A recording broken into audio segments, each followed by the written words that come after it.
Thank you for tuning into the GSMC Soccer Podcast, brought to you by the GSMC Sports Network. We have a great show for you today. Today we'll be discussing the fallout between PSG and Mbappe. We react to some of the top headlines in the world of soccer. I continue my series of previewing Euro groups. Today's is Group B of Euro 2024. We discuss how big of a challenge the Liverpool job will be for Arne Slot. And make sure you stick around for the end of the show, where I'll be giving you my thoughts on some of the which players are under the most pressure at Copa America.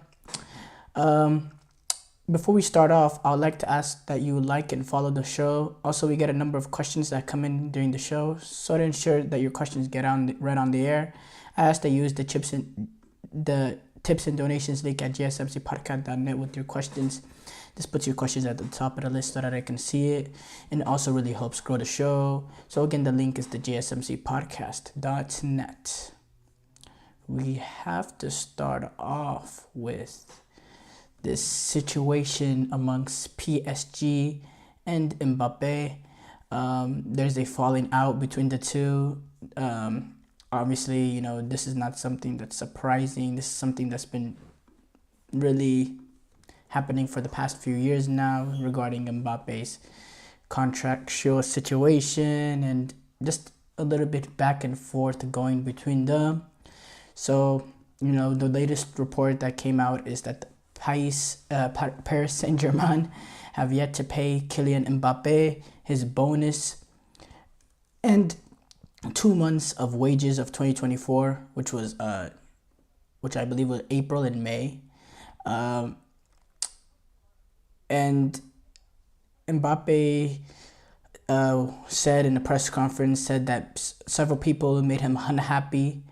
Said certain people at PSG made him unhappy when he made his first news conference since he went to Real Madrid.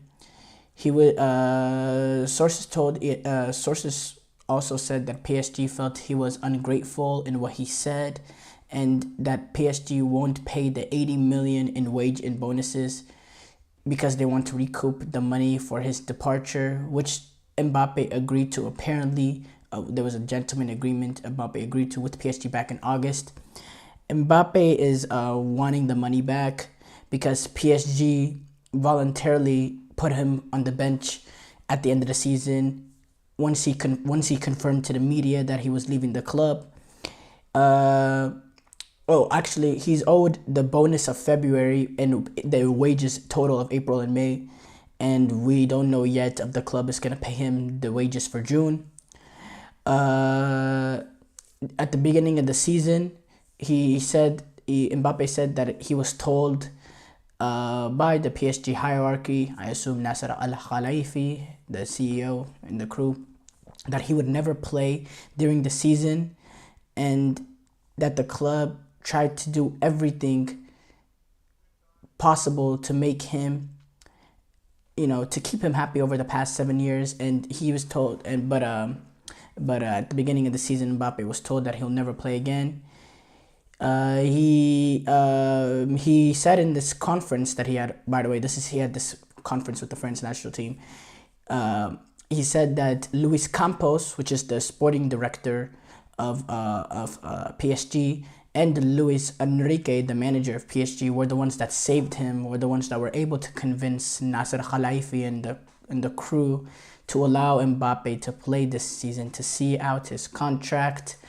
And this is not the first time Mbappe has been involved with negatively with Nasser Al-Khelaifi. He said, this is what Kylian Mbappe said, quote by quote, "The club made me understand that I wouldn't play. They told me to my face. They told me violently. Luis Enrique and Luis Campos saved me. I wouldn't have set foot on the pitch again without them. Just the fact I was playing was a great source of pride, but it's certain that next year I won't be satisfied with a year like that."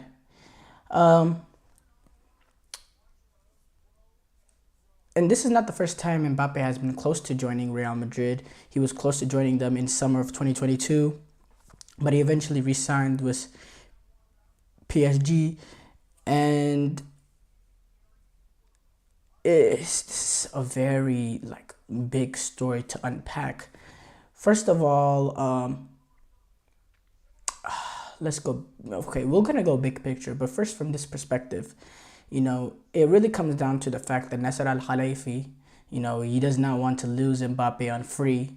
He wanted to protect himself. That's why he would, at the beginning of the season, by pressuring Mbappe to saying he's not going to play, so he would extend his contract, because this was really the nightmare situation for Nasser Al Khalifi, losing a guy like Mbappe for free, and he was duped.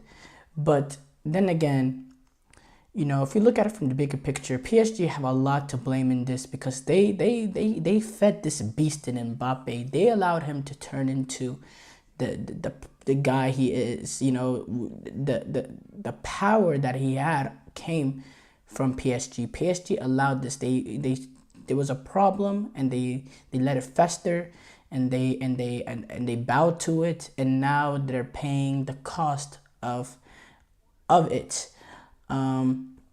Now, this gentleman agreement thing that Mbappe had with PSG, at the end of the day, the court is gonna, the court will handle that. Whether there's, Mbappe's group is gonna sue or not, that'll be dealt with, and we'll know for sure.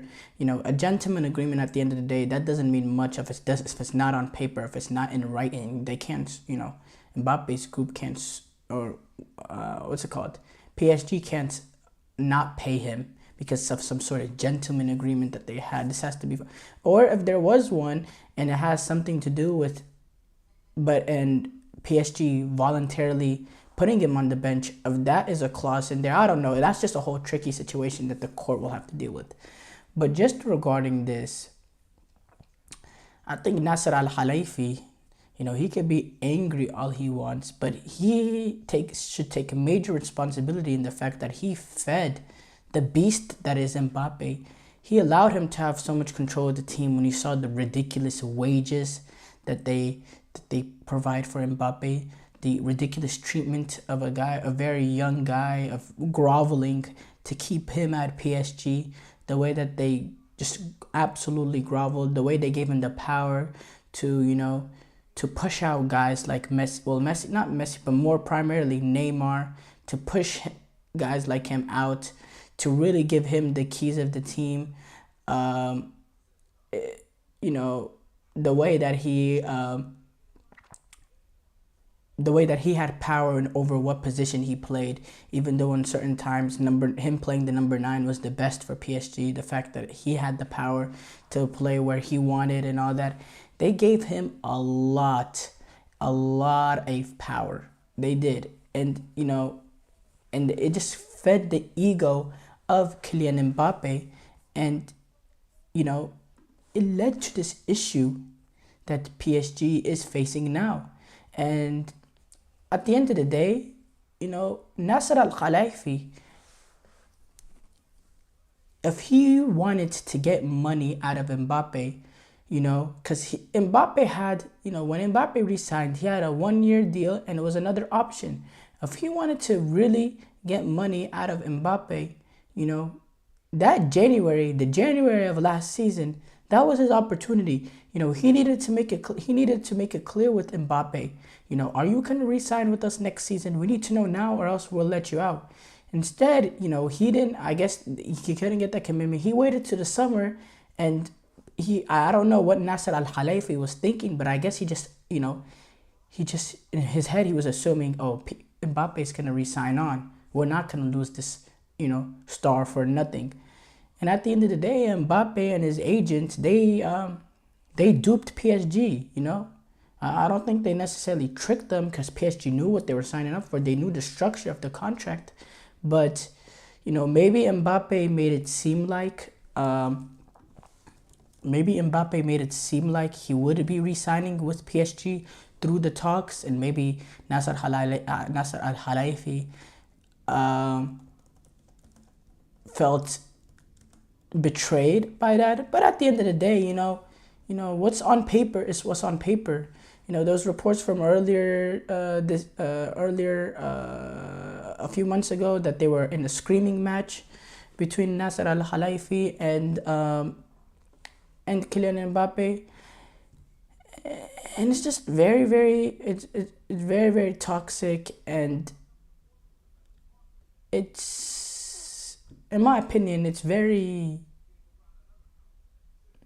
counterproductive for Nasser Al Khelaifi to do what he's been doing. Because I think at the end of the day, Mbappe, what he did in terms of how he got out of PSG, I don't really blame him. At the end of the day, that's kind of the leverage that football players have nowadays, especially a player of his. So I'm not gonna blame him on that. The way that he behaved, the way he pushed out certain players, the arrogance he had on the pitch of, not letting Neymar take a penalty after Mbappe missed one, just things like that. Obviously, huge things to play for Mbappe. And I've always said Mbappe's ego needs to be checked. But Nasser Al Khelaifi has not dealt with the situation properly. It's been run poorly by him, and PSG in general have been pretty dysfunctional since he's came in. Yes, they've won League Ones, but when you spend the amount of money that they have spent, and you build the way that they built their teams, and not winning a Champions League, in certain seasons not even getting particularly close, it's really confusing. Now PSG, they're gonna move on to a new project, which I like what they've did last season post this. I think getting rid of Mbappe was the last thing that they needed to clean out everything wrong with the old PSG. I think they have now a good opportunity under a manager like Luis Enrique, and they still got players like Ousmane Dembele, a Warren Zaire-Emery, a Bradley Barcola. I think this PSG team can build something, a Donnarumma. And so they plan to continue on with this new project under Luis Enrique. And I don't think they're going to skip a beat. I don't think losing Mbappe is going to lessen their chances of getting that ultimate prize and winning the Champions League. I really don't. I don't think that. Just like how I don't think Mbappe going to Real Madrid increases their chances of winning the Champions League again next season. I don't think this, and it's not a criticism on Mbappe. It's just how I feel about the situations that PSG and Real Madrid are in. I don't think, but that's just my opinion, of course. So, yeah, that's the interesting part of it. We're going to take a short break here. When I come back, I'm gonna talk about some of the top headlines going on in the world of soccer. Looking for your daily fix? I feel like I'm losing my mind. Is everybody in the world blind? Please, Lord, give me a sign, a sign. I feel like I'm losing my mind. Is everybody in the world blind? Please, Lord, give me a sign, a sign.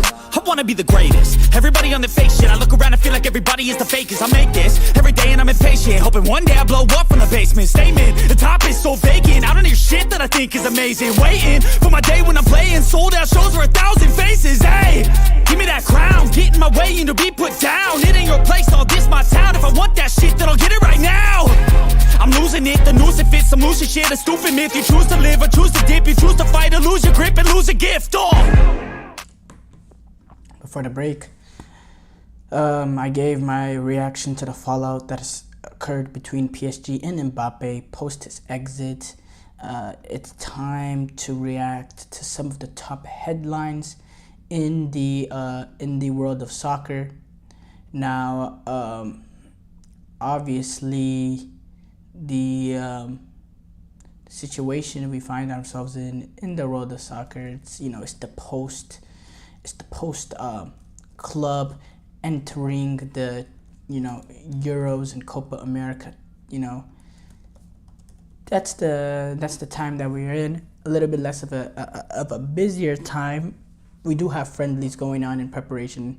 A little bit of changes here and there, but not a crazy deal going on right now. Currently, there's been a few international friendly games. You saw Spain, they're able to start off their campaign of preparing for the Euros. They got a 5-0 win.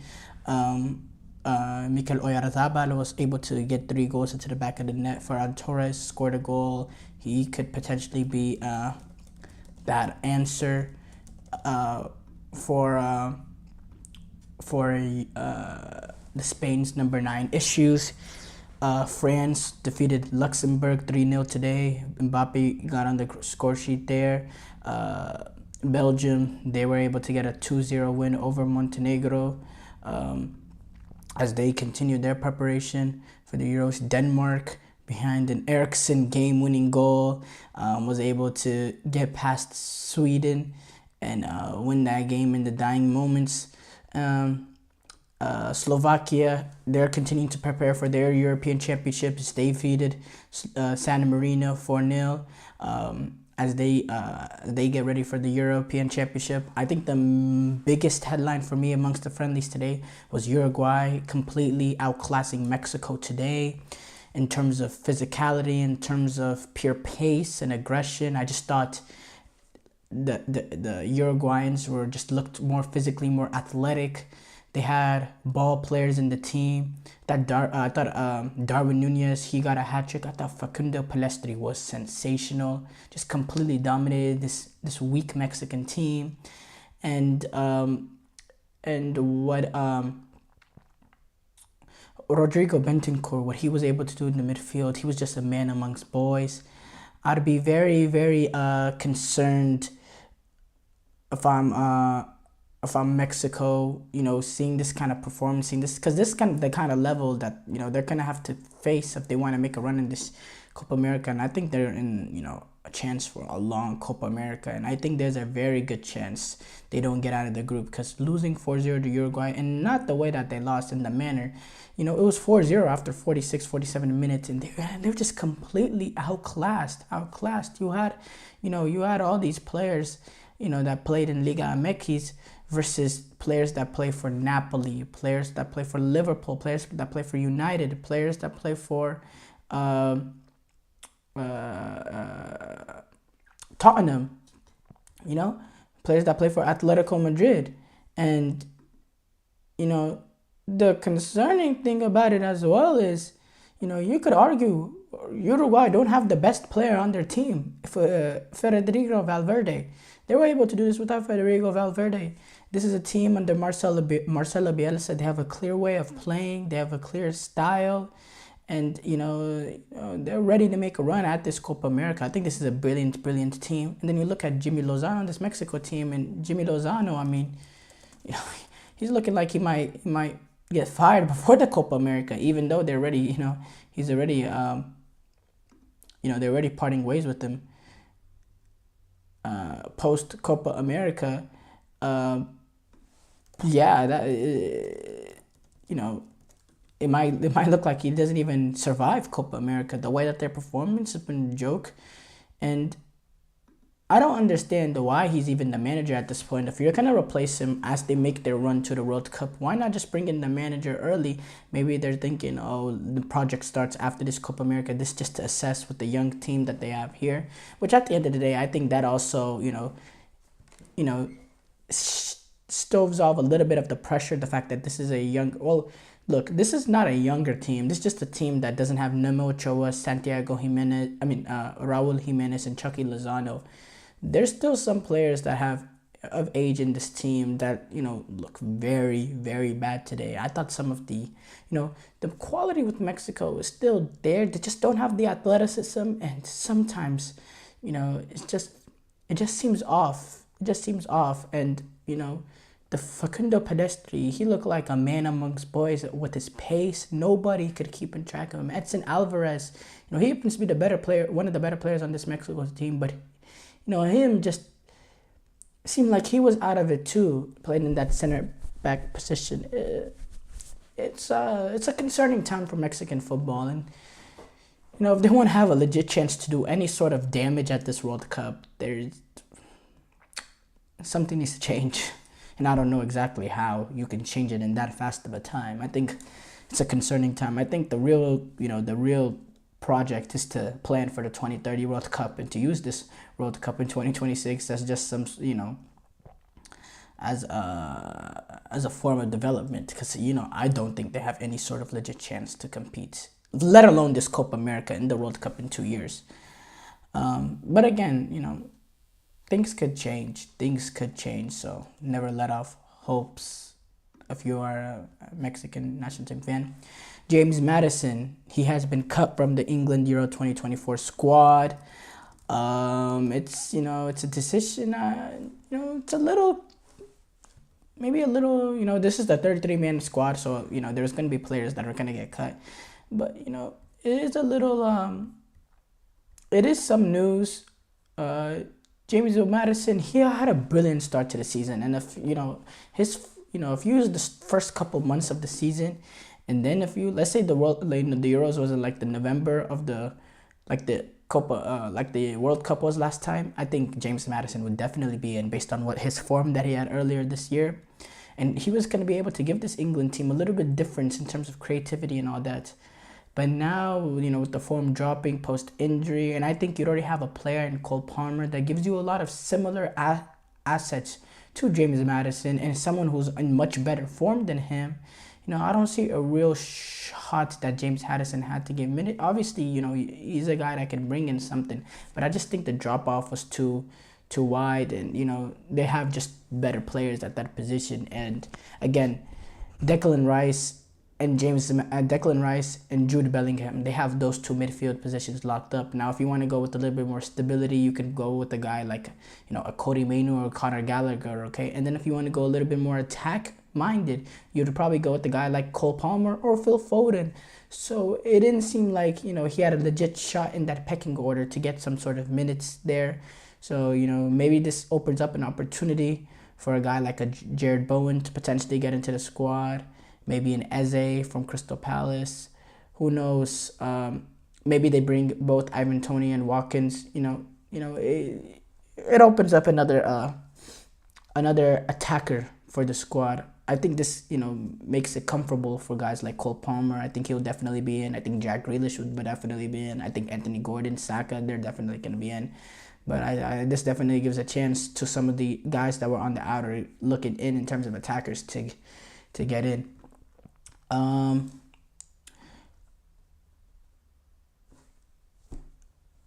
There's been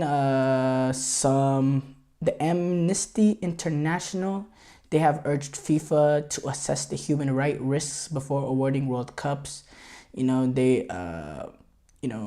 There's been countries that are bidding to host the 2030 and 2034 World Cups, and they want them to agree to build commitments and reformations in terms of preventing any sort of human right violations that can be formed in the tournament, in regards to the building of the stadium, the construction workings, the human rights within the country of where the tournament is happening. They just want a good, they want an improved way of assessing human right risk before awarding them the World Cup.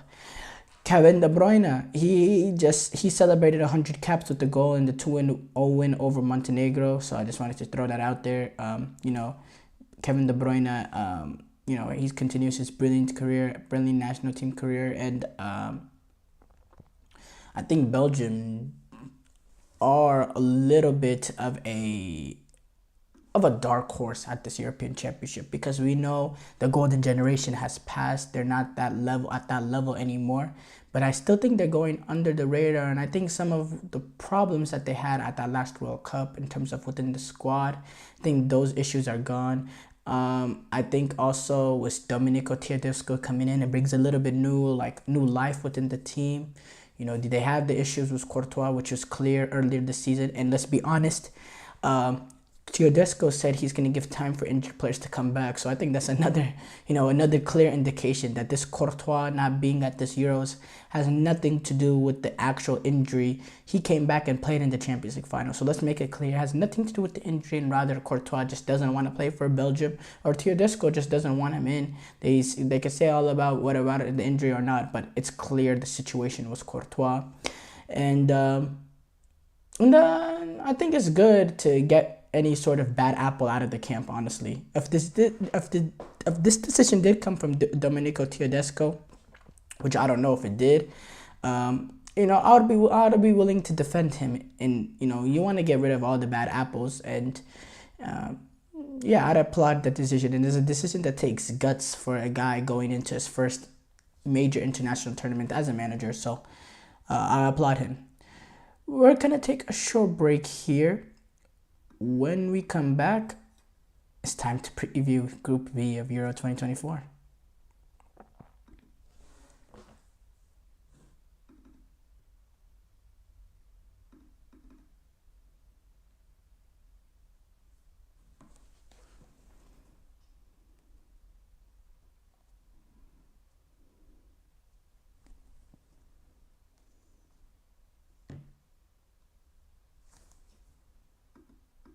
Looking for your daily fix of sports talk without having to pay for it?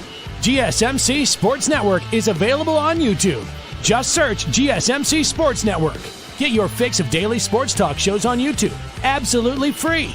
NFL, college football, NBA, MLB, MMA, UFC, fantasy football, and so much more. GSMC Sports Network has shows running all day long, with new sports shows starting every 2 hours. Just like on your favorite cable sports channel, except GSMC Sports Network is absolutely free. Just search GSMC Sports Network on YouTube to catch one of your new favorite shows, like the GSMC College Football Podcast, Chip Shot Football Podcast, Hoops and Heels Women's Sports Podcast, GSMC Basketball Podcast, and so many more. Check it out for yourself. GSMC Sports Network, now available on YouTube absolutely free. Search GSMC Sports Network on YouTube right now.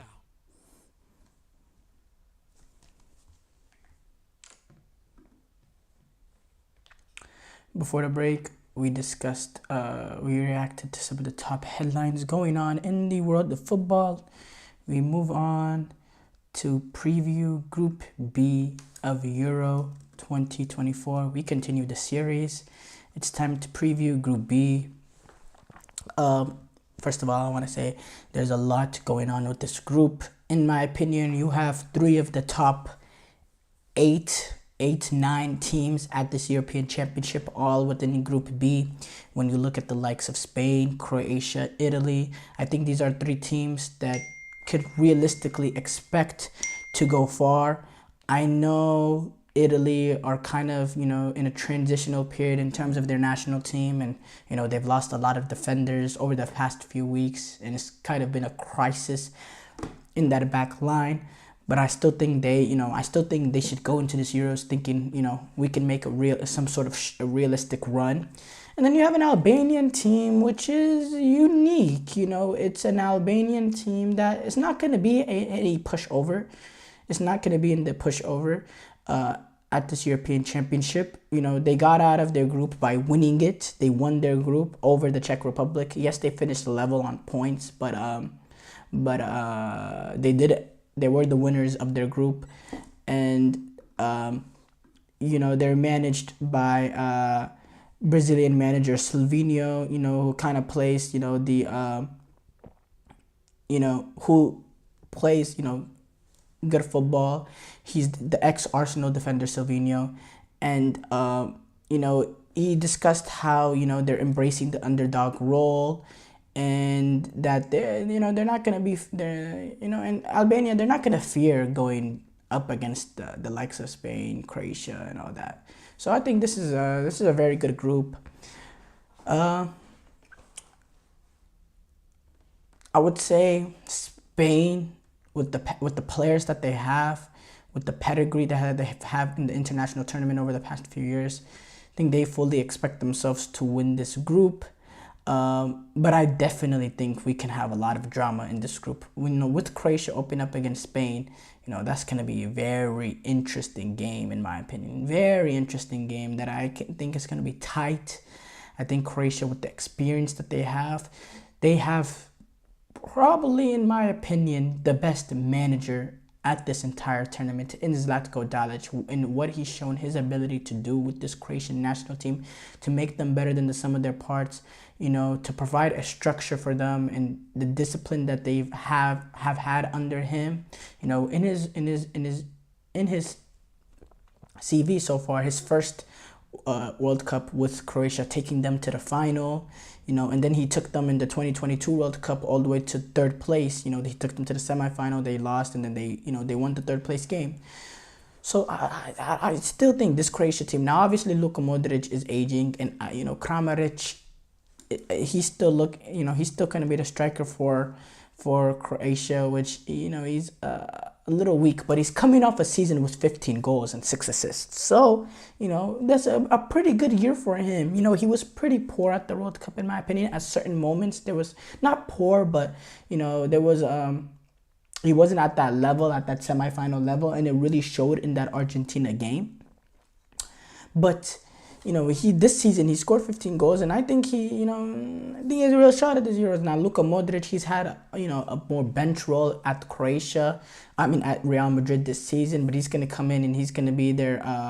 It's imperative for him, Mateo Kovacic, and Brozovic to all have a brilliant tournament this European Championship. They got a guy like Pasalic, Marko Pasalic. He scored a goal today. I think he has a chance to be a key factor in this team. He's a young player. He actually played for Borussia Dortmund. Now he's playing at Reshka in the Croatian league. But yeah, no. For me, Kovacic is going to be key. Kovacic and his ability to connect from the back line to the front forwards, he's going to be key. Modric will always be key. Brozovic and the protection that he provides. Vardiol being back there, he plays his best football for Croatia. He was able to turn it on near the end of the season for Manchester City. I fully expect him to be the dominant center back that he was at that last World Cup. That he really made a name for himself. Now Ivan Rakitic, now that one, or Ivan Perisic. Now, is he able to? He's been out for a lot of the season. He's been playing this. He's played 7 matches for the for Split this season. For me, he has always been important. He has always been imperative for Croatian national team. But is he still at the levels? It seems like when these guys, they go back to their team, when they go back to playing for their country, for Croatia, they still step it up despite having poor seasons. So I'm not counting out Ivan Perisic at all. But the form is not there. He's been injured all season. He's going to be coming back for this European Championship. Is he going to have an impact? Because he's going to be important at that left winger position. He's very, very important. He was important for them at the last World Cup. He's important for them at every international tournament. He has been their main form of, main goal scorer.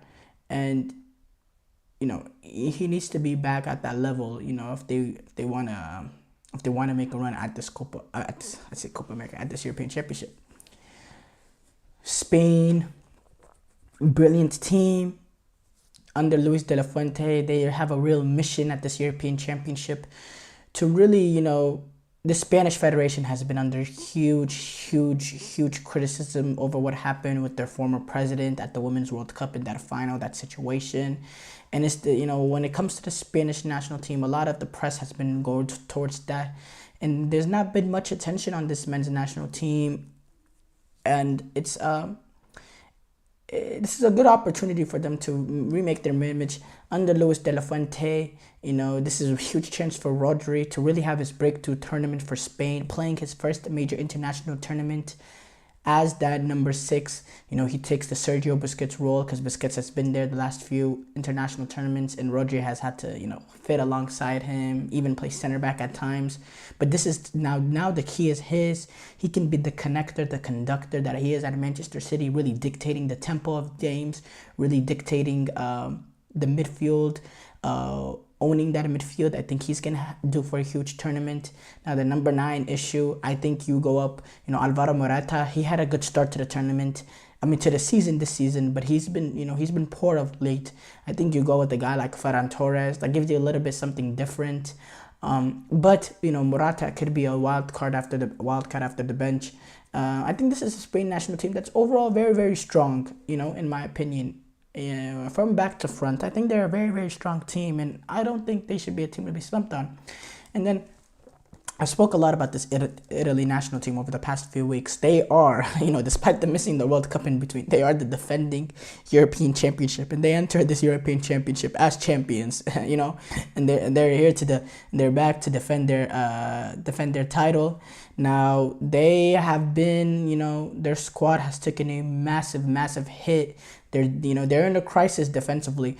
Giorgio Scalabrini, he's ruled out because he tore his ACL, and it's very heartbreaking the way it happened in the closing moments of Atalanta's match this season. And so the Juventus, they're gonna replace him with Juventus's 20-year-old defender Federico Gatti.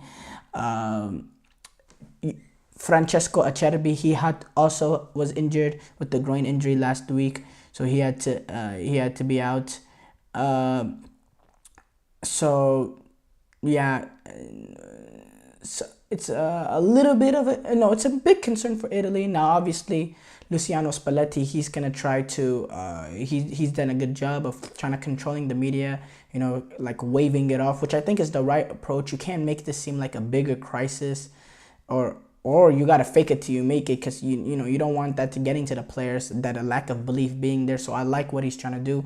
Now, Luciano Spalletti, what he did at Napoli, the style of play, the dominance that they had, I think he can provide something similar of that aspect to this Italian national team. Now, they have to be very strong defensively, despite these defensive crisis that they're going through. They have to be strong defensively. I think their midfield is the stronghold of the team.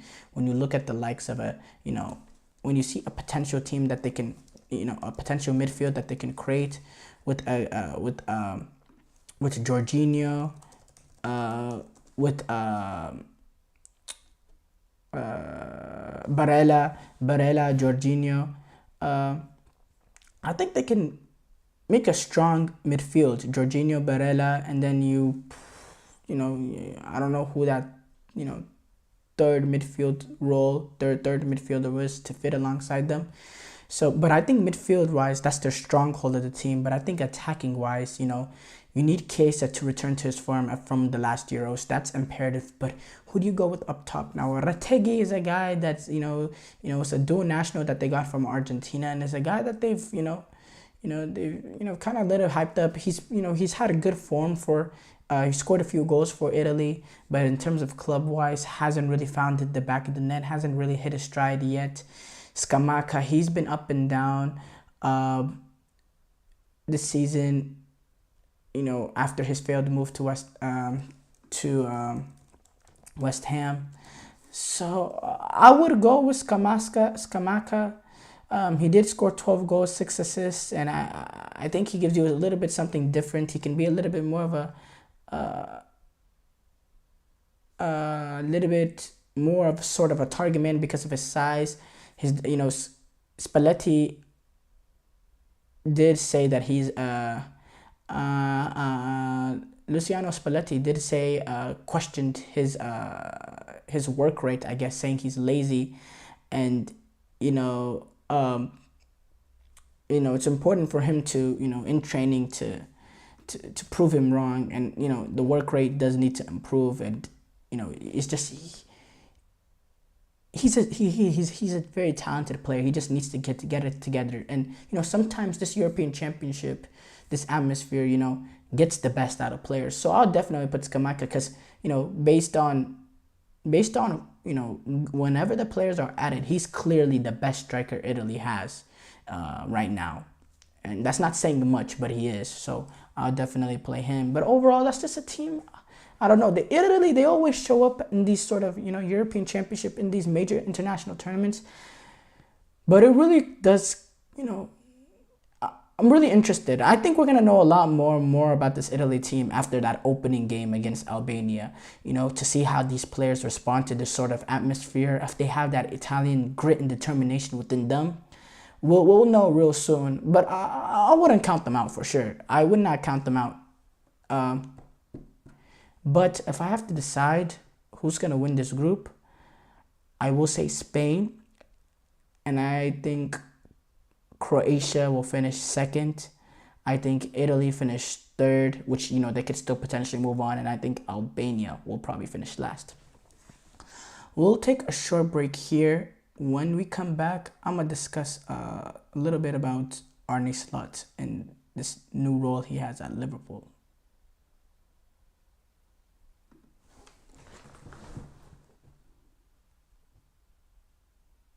For the best and latest podcasts available anywhere, go to the podcast app on your cell phone and type in GSMC to access free content-rich podcasts on health and wellness, book reviews, sports, entertainment, relationships, social media, movies, technology, finance, and even weird news. Subscribe and download the GSMC Podcast Network's family of shows, available everywhere podcasts are found.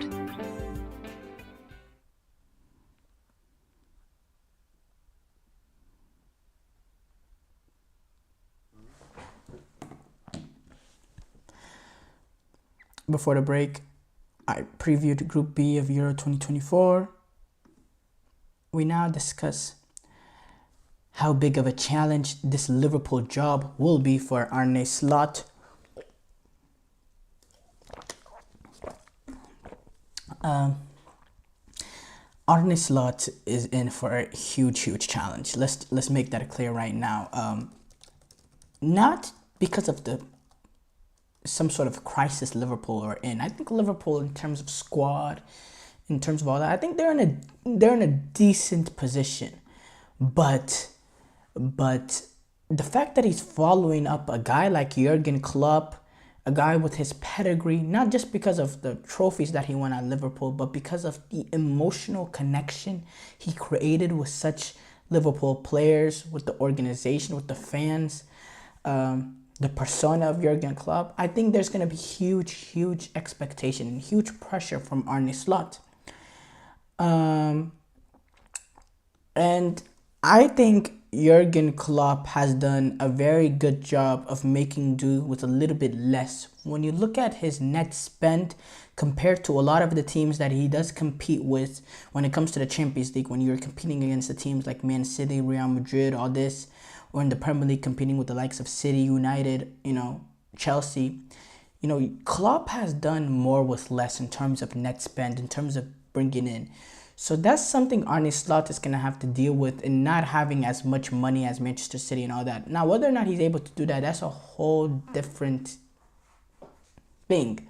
But he is going to have to, he does know what he's signing up for.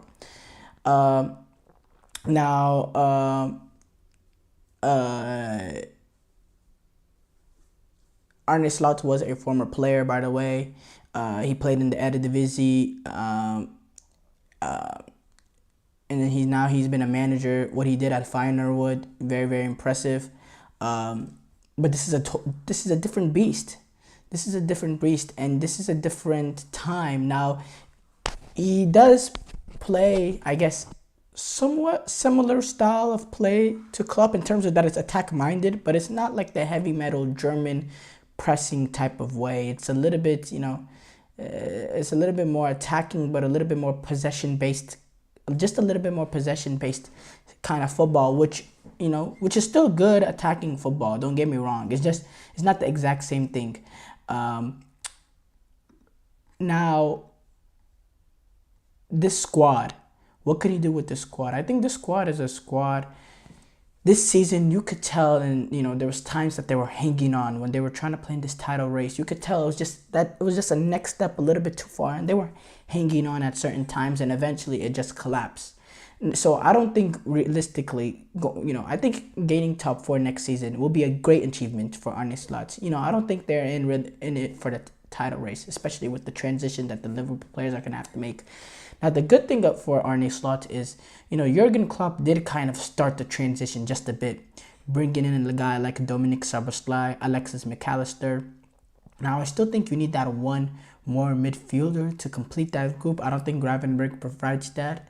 And, you're able to retain Mo Salah, probably a newer, hungrier Mo Salah, now to prove something, I guess, since his first year, with Liverpool under Klopp. You get a guy like Luis Diaz, who's very good. You're going to have Jota back. Darwin Nunez. I think he can be very good under Arne Slot.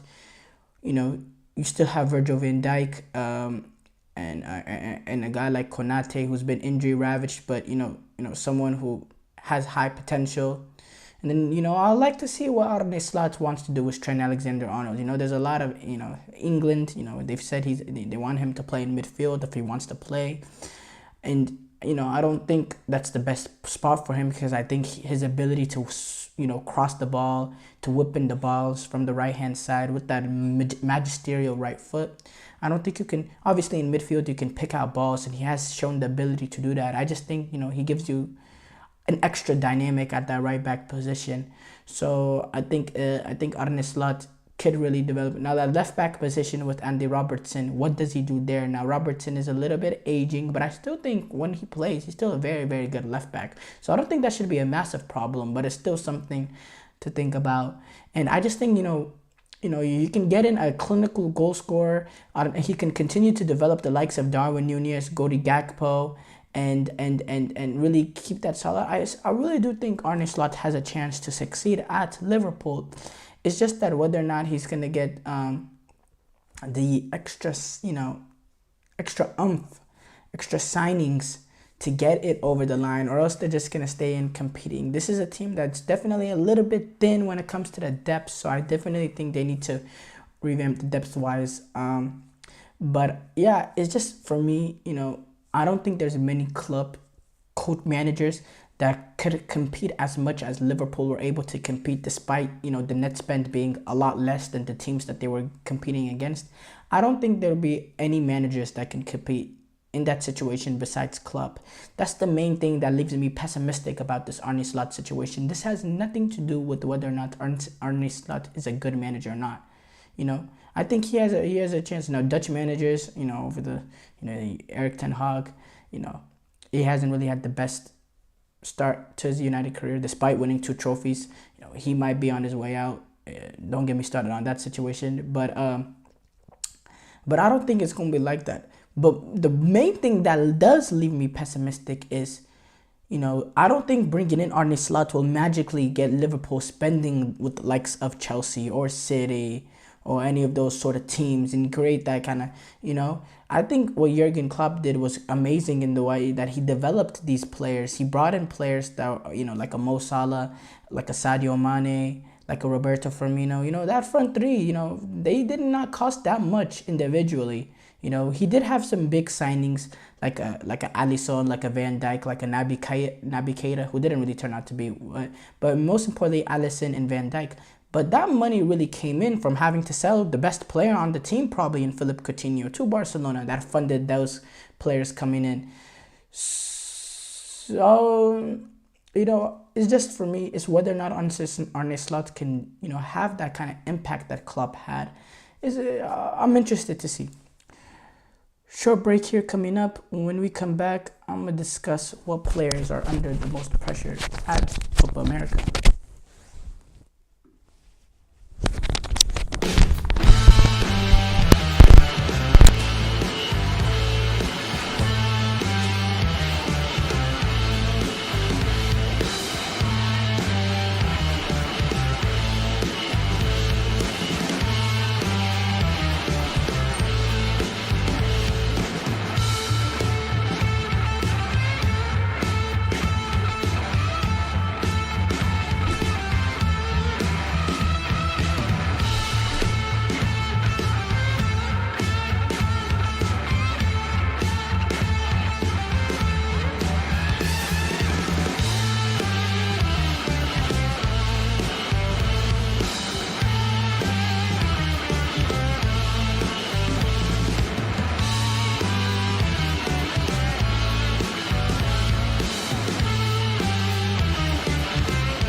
Before the break, we discussed how big of a challenge this Liverpool situation will be for Arne Slot. We now discuss this topic that I was actually very excited to do. What players are under the most pressure at this Copa America? And for me, there's a decent amount of players that have pressure on them. Now, pressure could be, you could look at pressure in, multiple different ways. Now, one way to look at pressure is if these players don't show up, their country are potentially screwed. So, they have the pressure of, for their team. But there's also another form of pressure in that if they don't show up, they could be heavily criticized. Like a guy like Vinicius, who, Vinicius is a very important player, but he could have like an okay tournament for Brazil, and they could still win it, but the criticism will still be on Vinicius. Now, if you look at Christian Pulisic, on the other hand, it's a different kind of pressure for him because, he's already had a brilliant World Cup, and he's been brilliant for the U.S. men's national team since he's come in. So if he doesn't have the best of Copa Americas, there won't be huge criticism on him. It would just be the fact that the U.S. would be probably doomed and they wouldn't do nothing. So that is a different sort of kind of pressure. But again, I'm gonna start off actually with Vinicius Jr. Now, this is important for him when it comes to, potentially winning the Ballon d'Or, because, there's the European Championship coming up that will give them Ballon d'Or raise credit of someone like a Toni Kroos wins, the Euros, But Vinicius Jr., since he started dominating for Real Madrid, he hasn't been able to replicate that sort of form for the Brazilian national team. In my opinion, at that last World Cup, he was pretty, in that game against Croatia, it was not good from him. In fact, he got yanked off. So, eventually, the Brazilian fans are going to want the same form that he gives. Him and Rodrigo, they're going to expect the same form at Real Madrid to replicate at Brazil. And the dominance that he had at Real Madrid, he needs to provide that for Brazil. So it's going to be important. And, if he really wants to take that role of being the guy for Brazil, he has to. He has to take it. Now, Christian Pulisic, I discussed earlier, being the face of American soccer, it comes down to the fact that this is a home World Cup for home Copa America for the U.S., and they do want to make a run. And if they're trying to make a run, Christian Pulisic has to be one of the best players in this tournament, let alone on his team. And he's been very good at AC Milan this season, probably his best season overall. When you look at the form from start to finish, he's been a crucial part of the team. Scoring 12 goals, 8 assists. Very good season, and he really is the face of the U.S. men's national team, and he's only 25 years old. There's a lot there to do. He has he's very, very talented, and if the U.S. wants to make a run, if they want to get past potentially Brazil or Colombia, it's gonna be through the feet of Christian Pulisic. Now, Darwin Núñez, this is a guy that, in my opinion, he really disappointed at the last World Cup. Didn't score any goals, was not really effective in the way I thought he would be. But he did score a hat-trick today. And, I've said this a lot. In these international tournaments, Uruguay has had, that one or two players that rise above, Forlan at the 2010 World Cup, Suarez in the 2014 World Cup, Cavani and Suarez to an extent in the 2018 World Cup. And I really expected the 2022 World Cup to be Darwin Núñez's moment to rise up. Now, obviously, maybe it was just a little bit inexperience, his first major international tournament, but now playing with Marcelo Bielsa in his form that he's had for Uruguay, scoring a hat-trick today, it's imperative for him to really kickstart his career and have that kind of signature, Uruguayan star signature international tournament for him to get the country behind him. He's a very lethal player with his pace, with his ability, and if he can just get one into the back of the net, I think it just completely changes something. If he can score that one goal earlier in the tournament, I think it completely, because with a guy like him on confidence, with the pace that he has, he will be a headache for any center back partnership. And Uruguay is very, very talented. That starting 11 is very, very talented. And having to deal with pace, with Pelestri and Darwin Núñez, that's massive. That's a little big thing. Lautaro Martinez, man. huge pressure for him at this Copa America. The last World Cup, basically, getting benched after the first game and just not really being effective at all. In fact, being pretty horrible in their campaign but he was very important in the Copa America campaign beforehand, and in this season in Serie A he's been absolutely phenomenal.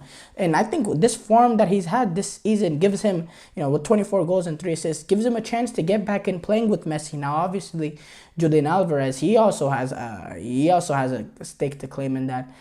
But I think there's a way you could fit Julian Alvarez, Lautaro Martinez, and Messi all together. But Martinez, it's very, very important for him just based on the last World Cup that he had. He really wants to get it because he doesn't want to be left in that Paulo Dybala bubble of not being able to play alongside Messi. So I think this Copa America will be very, very good for Martinez to get his Argentinian career back on track.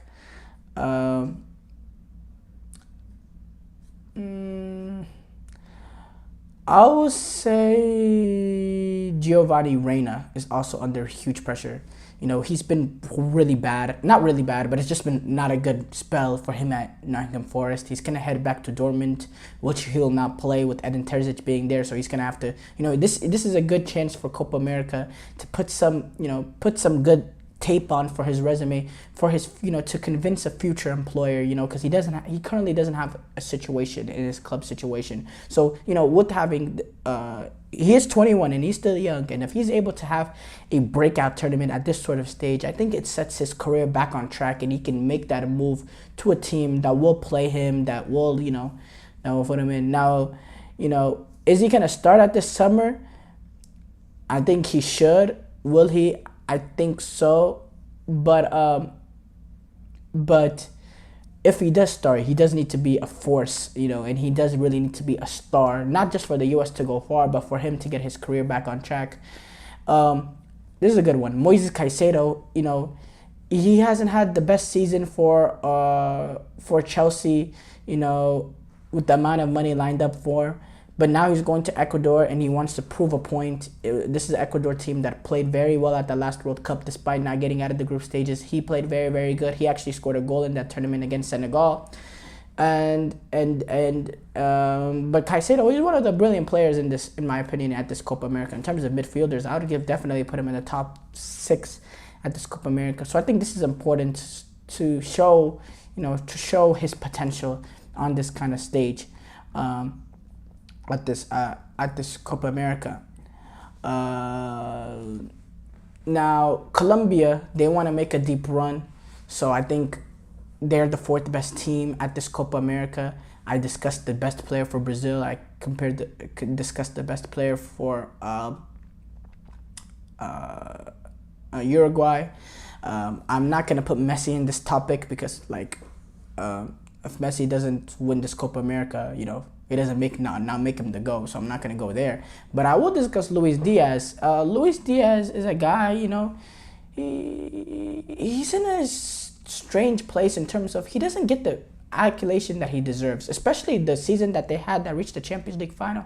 Now, this season he's been up and down, but with pure ability and his verticality and his, how direct he is and his ability to, scorch a fullback, I think he's a huge, huge talent. And he's a guy, if he can go on a marvelous run, he can lead this Colombia team potentially on a run to the final, maybe even win it.